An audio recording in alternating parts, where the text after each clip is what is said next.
Unnecessary expenditure on weddings is a type of financial mania. Pandit Shriram Sharma Acharya. Book title आदर्श विवाहों का प्रचलन कैसे हो. How to preach the practice of ideal marriages. Book introduction. The problem extravagant grand weddings. The undisputable, unquestionable, and particular need of the hour is to stop the extravagant, unnecessary, needless, and redundant expenses of the grand weddings in India. To begin with, the average income of a household is not enough, and according to the author, if there is enough income, one should spend it on essential things such as the progress of the family, education, health, business, contributing toward social as well as national development. It is sad to see when poor people spend hard-earned money on extravagant grand weddings and show-offs. We are getting stuck in or entangled in old rituals, traditions, illusions, and delusions. And it is about time we free ourselves from such practices and traditions. The author has compared these extravagant grand weddings to a great sin, a social evil that no one has the courage to get rid of or even is making an effort to do so. How to deal with the issue? To leave better conditions for future generations, there is a need to bring a change. People who have the courage and feel responsible should take charge to bring the change. Stop extravagance at weddings. This will require talking to people personally, going from home to home, and explaining the reality and disadvantages of extravagant weddings.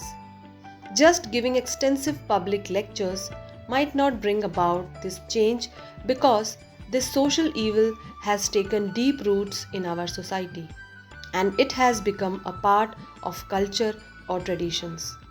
Personal touch and encouragement are needed to change people's thinking. People should be made aware that money should be spent on educating girls and all weddings should be kept simple. If younger kids are educated, then they grow up with this mentality and it becomes easier to get rid of these social evils. And when the parents or guardians are aware of these issues, they will look for appropriate families who also believe in these principles. The main problem comes when guardians of girls sometimes agree to give more dowry and spend more than they can afford on the weddings to keep their daughters happy. The second problem is that it is easier to agree to a low-key wedding without dowry when the girl is getting married. But the expectations become different if it is a boy's wedding. Therefore, the responsibility for the success of simple weddings without dowry falls mainly on the groom's side. The groom's side must leave the greed and expectations of receiving a dowry and big reception. In Indian weddings, generally the consent of guardians or parents is vital for the wedding. But this revolution or movement should go beyond the guardians to include all the young unmarried boys. This should specifically target younger minds because they are more idealist, less greedy, and do not believe in pomp and show.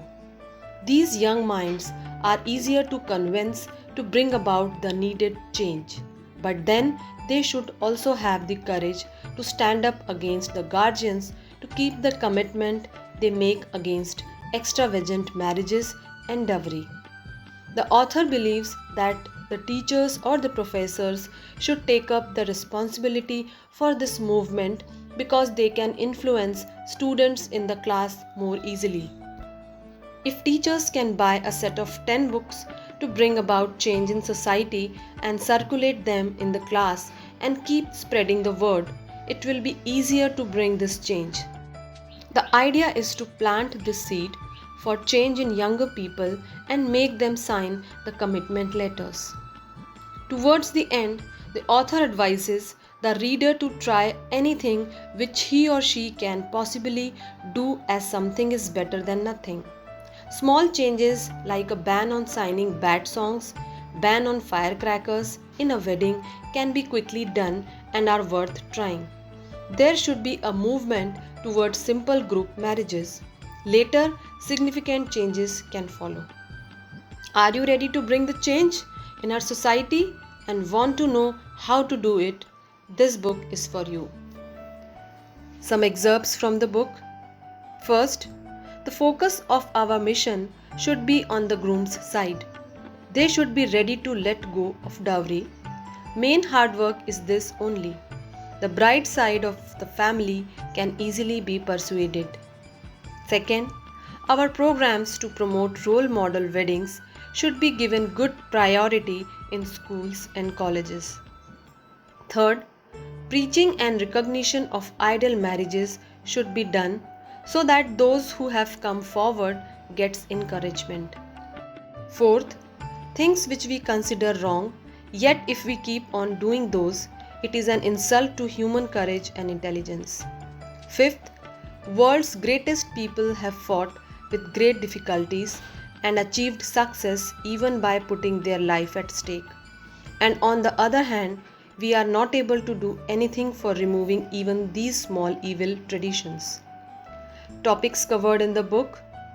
First, sad usage of hard-earned money. Second, illness and its treatment. Third, live and think like human being. Fourth, wake up the asleep souls. Fifth, responsibilities for groom side. Sixth, necessary inspiration for unmarried. Seventh, youth should step forward. Eighth, girls should not stay behind. Ninth, preaching and encouragement. 10th, importance of collective marriages. And 11th, something is better than nothing.